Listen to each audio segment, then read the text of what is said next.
Gardening is for the most part an outdoor activity, and when we're outside we need to be thinking about what the sun is doing to our skin. So joining us today is Kenda Baker. Hi. Hi Kenda. Hi Steve. Kenda is a physician's assistant at the OSU Wellness Center. And Kenda, why do we need to be worried about what the sun is doing to our skin? There are over 1 million new cases of skin cancer per year. That's pretty significant, and for most of us that enjoy being out in the sun, we can do that if we follow a couple of safety precautions. Okay, so when we're outside gardening or any other activity outside, how can we protect our skin? We'll start kind of at the top and work our way down. Hats are obviously good protection, but they also need to be a certain type of hat. Okay. Closely woven is better than loosely woven, of course, because you're going to let UVA and UV rays through. But it needs to be a broad brim, something that's going to protect the ears and the side of the face. Ball caps don't do that, so they're not a good choice. We see a lot of skin cancers on the top of men's ears, also on the kind of the temporal area on the sides of the face. So we need to keep those areas protected. I know ball caps are popular, but they're not all that effective against the sun. Okay. Next we have sunglasses. They just need to be approved for UVA and UVB coverage. They don't need to be simply cosmetic looking, but they should be labeled. Okay. Sunscreen, we'll talk about a little bit more in depth, but sunblock on the lips, that's something that people forget about. Your lips are very sensitive skin, the skin is very thin, very common area for squamous cell carcinoma, so we need to protect those areas. Most of the lip balms will be labeled with an SPF or sun protection factor. Okay, so we have a number of products here, and can you tell me just a little bit about some of these different products and Sure. how they work? Sunscreens work one of two ways. They will either reflect the sun physically, like with your zinc oxides that provide more of a opaque physical barrier from the sun, or they'll absorb the rays chemically, like with your oxybenzones or your Parsol 1789s. And those are the three most common sunscreens we see. Blocks are better than screens. You can think of it as a screen, like on your door would be this way. Okay. A block's actually going to be a little bit more opaque, so you want to Okay. look for the sun block. The SPF stands for sun protection factor. And that is just that, just a factor. It's not the same for you, it's not the same for me. I'm very fair skinned, I burn within about 15 minutes. So I take the 15 minutes that I would burn in and take it times the SPF of 15. And that's about how long I can stay out before I need to reapply. Okay. People that are olive skin tone, that don't burn as easily as I would, can leave it on longer before they have to reapply. Another thing to think about is water resistant versus waterproof. Okay. And contrary to popular belief, waterproof is not waterproof. Water resistance will give you about 40 minutes of either water activity or sweating before you need to reapply.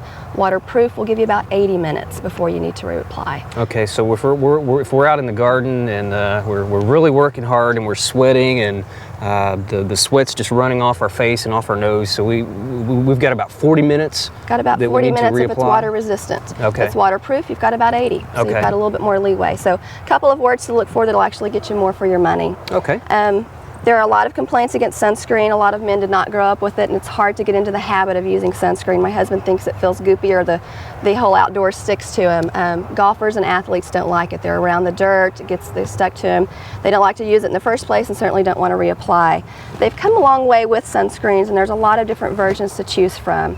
They make some spray gels and some spray solutions, and they also make some dry lotions that go on very quickly. They dry within a few minutes, not long at all, but they don't leave a residue, so things don't stick to you, and they're very comfortable to use. The sprays are great for reapplying. I take it to the swimming pool. It's easy just to spray it on and get a good coat on in just a few seconds, and the kids don't seem to mind. So they've come a long way. They've also come a long way with the cosmetic part of it. This is an oil-free sunscreen that's in a moisturizer. So it's great for women to use on a daily basis. A lot of our makeup does have an SPF in the foundation, but it's usually no more than 8, and that's really not enough if you're going to be out there any more than just getting in and out of your car. So you really need to add a little bit more to that.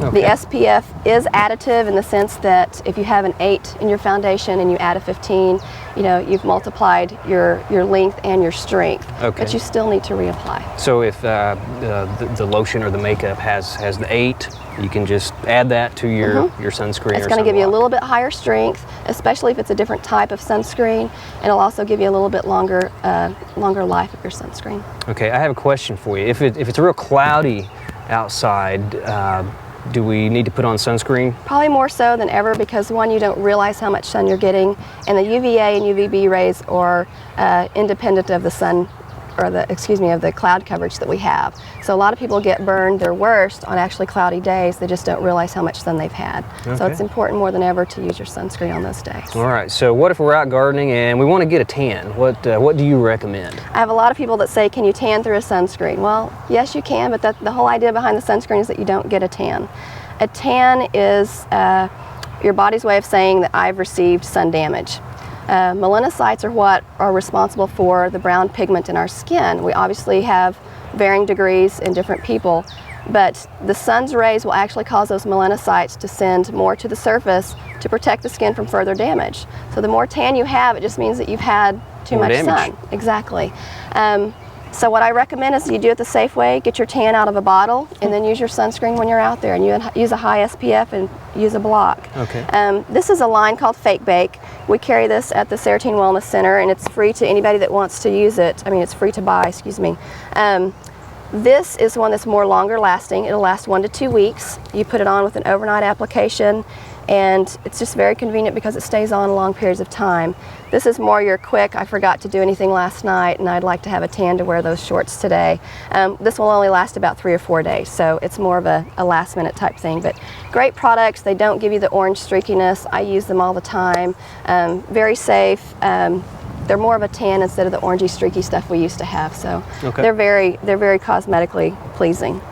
All right.